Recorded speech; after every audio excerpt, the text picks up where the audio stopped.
ఈ కొండపైకి rope car లో జర్నీ ఇంత అడ్వెంచరస్ గా ఉంటుందని మేమైతే అస్సలు అనుకోలేదు. హలో అండి, లాస్ట్ వీకెండ్ మా ఫ్యామిలీతో తమిళనాడులోని షోలింగర్ లో వెలసిన శ్రీ యోగా నరసింహస్వామి వారి టెంపుల్ కి అయితే వెళ్ళాము. మేము షోలింగర్ చేరుకునే సమయానికి ఎర్లీ మార్నింగ్ 8 o'clock అంతా షోలింగర్ లో భారీ వర్షం అయితే పడింది. ఇక్కడ మీకు కనబడుతున్న కొండపైకేనండి మనం ఇప్పుడు వెళ్ళబోయేది. ఇక్కడ స్వామివారు అయితే యోగా నరసింహ స్వామి వారి రూపంలో దర్శనమిస్తారు. ఈ కొండపైకి మనం చేరుకోవాలంటే కాలినడకన వెళ్ళొచ్చు లేదా రోప్ కార్ లో అయితే వెళ్ళొచ్చు. మేమైతే ఈ రోజు రోప్ కార్ లో వెళ్లి స్వామివారిని దర్శనం చేసుకుందాం అనుకుంటున్నాము.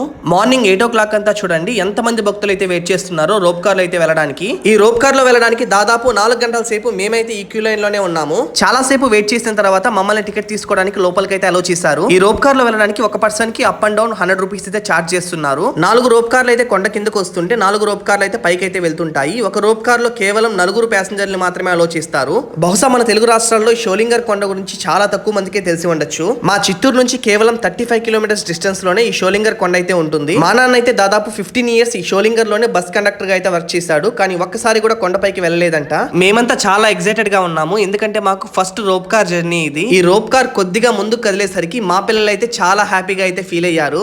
రోప్ కార్ పైకి వెళ్తుంటే కొండ కింద సీనరీస్ చాలా బ్యూటిఫుల్ గా అయితే కనిపిస్తున్నాయి. కొండ కింద నుంచి పైకి వెళ్ళడానికి కేవలం 5 నిమిషాల సమయం మాత్రమే పట్టింది. మెట్ల మార్గంలో అయితే దాదాపు 2 గంటల సమయం అయితే పడుతుంది. ఈ రోప్ కార్ గంటకి కేవలం 100 మంది భక్తులను మాత్రమే కొండపైకి అయితే తీసుకెళ్లగలుగుతుంది. అందువల్ల భక్తుల రద్దీ కింద క్యూ లైన్ లో చాలా అయితే పెరిగిపోయింది. ఈ షోలింగర్ కొండ మీద మనకు కోతులు అయితే చాలా ఎక్కువగా ఉంటాయి. ఒక విచిత్రం ఏంటంటే కోతుల బెడద నుంచి కాపాడుకోవడానికి కర్రలను అయితే కింద అమ్ముతూ ఉంటారు. ఈ షోలింగర్ కొండ పైన నరసింహస్వామి వారు యోగ ముద్రలో మనకైతే దర్శనమిస్తారు. క్యూ లైన్ లో వెళ్తుంటే ఒక చోట కీస్ అన్ని ఈ విధంగా కట్టి ఉంచారు. ఎందుకు కట్టారో మీకు ఎవరికైనా తెలిస్తే కమెంట్ చేయండి. దాదాపు గంట సేపు పట్టింది మాకైతే దర్శనం చేసుకోవడానికి. కొండ కిందకి చేరుకోవడానికి అగైన్ మేమైతే రోప్ కార్ దగ్గరికి వెళ్ళాము. అక్కడ దాదాపు 1 hour అయితే వెయిట్ చేసాము. మా ఇంట్లో వాళ్ళైతే రోప్ కార్ జర్నీ చాలా బాగా ఎంజాయ్ చేశారు. చిత్తూరు సరౌండింగ్ లో మీరు ఎప్పుడైనా ట్రిప్ ప్లాన్ చేస్తే షోలింగర్ కొండను తప్పనిసరిగా అయితే దర్శించుకోండి. ఇలాంటి మరిన్ని వ్లాగ్స్ కోసం ఇన్స్టాగ్రామ్ లో అదేవిధంగా యూట్యూబ్ లో మన ఛానల్ ని ఫాలో చేసేసేయండి.